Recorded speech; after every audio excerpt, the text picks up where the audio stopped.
Time waste होगा। Done, fine. इसमें भी डीएनए आइसोलेशन बफर सॉल्यूशन जो सलाइवा सैंपल्स के लिए होगा ऐड किया जाएगा उतना ही जितना प्लांट में। तो प्लांट और सलाइवा में डिफरेंस इतना ही है कि प्लांट सॉलिड था, उसको हमने ग्राइंड किया, सलाइवा लिक्विड में है, ग्राइंडिंग से हम बच गए। ठीक है ना? तो अगर आपको प्लांट मिलेगा, सॉलिड मास मिलेगा तो ग्राइंड करना पड़ेगा, नहीं अगर लिक्विड में मिलता है तो ग्राइंडिंग से आप बच जाएंगे। ये पॉइंट आपको ध्यान रखना है।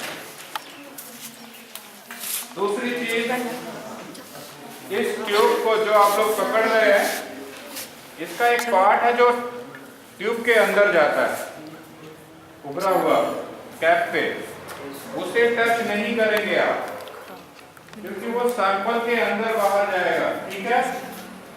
उसको अगर आप टच करेंगे तो सैंपल कंटामिनेट हो जाएगा। अगर आपके उंगली पे प्लांट लगा है और आपने इधर टच कर दिया तो हो सकता है सलाइवा के साथ प्लांट भी मिक्स हो जाए। ठीक है ना?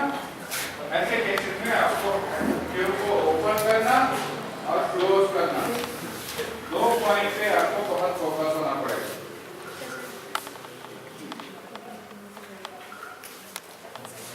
एक चीज और इसमें देखी होगी आप लोगों ने, जब आप सलाइवा सैंपल भर रहे थे तो आपको कुछ नहीं दिख रहा था, कुछ भी खराब नहीं लग रहा, लेकिन अपने फ्रेंड को देख रहे